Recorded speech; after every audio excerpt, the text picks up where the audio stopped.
Table बनाने तो थोड़ा सा देखने में अच्छा लगता है। जैसे यहाँ लिया गया है कि डिस्ट्रिक्ट क्या था, स्कूल, क्लास, ग्रेड, मेल थे या फीमेल थे, या कितने टोटल स्टूडेंट्स थे जो आपने अपनी रिसर्च वर्क के लिए पार्टिसिपेंट चूज़ किए हैं।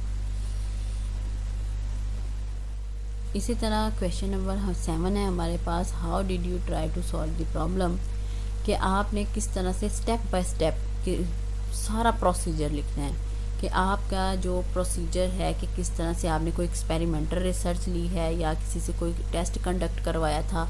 तो इस तरह से आपने ना प्रोसीजर बताना है कि आपने डाटा कलेक्शन करने के लिए आपने कौन सा इंस्ट्रूमेंट यूज़ किया था, यानी स्टेप बाय स्टेप आपने लेकर चलना है कि यहाँ किसी से कोई एक्सपेरिमेंट किया है या किसी बच्चों से टेस्ट लेकर, पोस्ट प्री टेस्ट जैसे एक्सपेरिमेंटल में करते हैं हम, तो क्या केस स्टडी है। तो इस तरह से आपने टोटल प्रोसीजर बताना है स्टेप बाय स्टेप।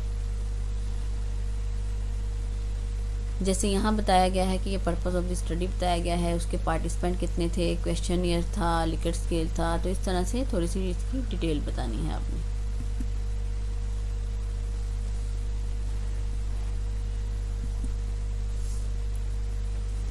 अब नेक्स्ट में हमारा आएगा कि जैसे डाटा कलेक्शन था, कि डाटा कलेक्शन में क्या आएगा कि क्वेश्चन नंबर 8 में डाटा कलेक्शन में हमारे पास डिफरेंट ऑब्जर्वेशन है, इंटरव्यू है, लिकट स्केल है, तो इस तरह पोर्टफोलियो है, वर्क स्टूडेंट्स पोर्टफोलियो है। इस तरह से डिफरेंट तरीके से कौन सा आपने डाटा जो है वो कलेक्ट करना है। तो प्रोसीजर इसका क्या है कि पॉपुलेशन डाटा कलेक्शन है, डाटा एनालिसिस है, कि आपने फिर उस डाटा को किस तरह से एनालिसिस किया, फिर उसकी आप फाइंडिंग्स लिखेंगे, उसके बाद सॉल्यूशन लिखेंगे। फाइंडिंग्स आप हमेशा मेजर लिखिएगा, क्योंकि मेजर फाइंडिंग जो है ज़्यादा इन डिटेल फाइंडिंग लिखने की ज़रूरत नहीं, जो मेजर फाइंडिंग्स होती हैं आप वो लिख सकते हैं।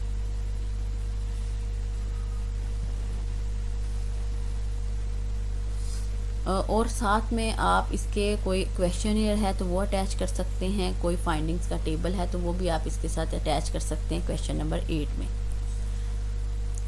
What were the finding and conclusion, इसके बाद आपके जो फाइंडिंग्स का प्रोसीजर है, इसमें जैसे मैंने आपको पहले बताया कि आप फाइंडिंग्स जो होती हैं वो मेजर आप लिख सकते हैं और इसके साथ फाइंडिंग्स का टेबल भी अटैच कर सकते हैं।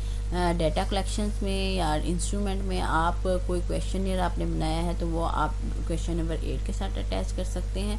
लेकिन अगर फाइंडिंग के हिसाब से आपने कोई इसमें कोई टेबल बनाया है तो वो आप क्वेश्चन नंबर 9 में अटैच कर दें। इस तरह से ये टेबल्स बने हैं, जैसे टेबल्स 1 2 3 4 5, तो इस तरह से आप अपनी फाइंडिंग्स के तौर पे लिख सकते हैं। जो मेजर फाइंडिंग्स होगी वो आप लिखिएगा।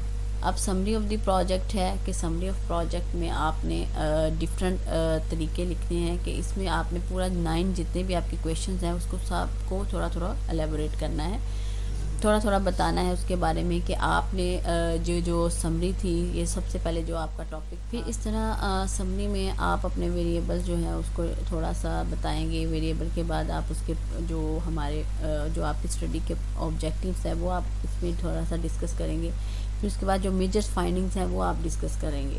तो इस तरह से कितने आपने पार्टिसिपेंट लिए थे, आपके वो पार्टिसिपेंट का बैकग्राउंड क्या था, फिर कितना आपका सैम्पल साइज़ था, फिर आप जो मेथडोलॉजी का पार्ट है वो थोड़ा थोड़ा आप इसमें एलेबोरेट करेंगे। नेक्स्ट है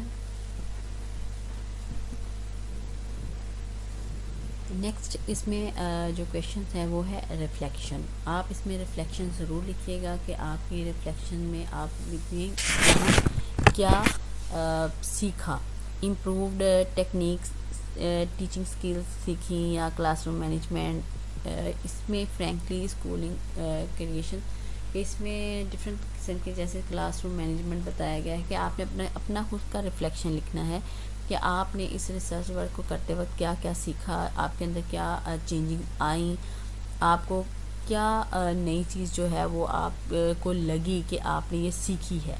तो इस तरह से आप अपना रिफ्लेक्शन जो है वो देंगे।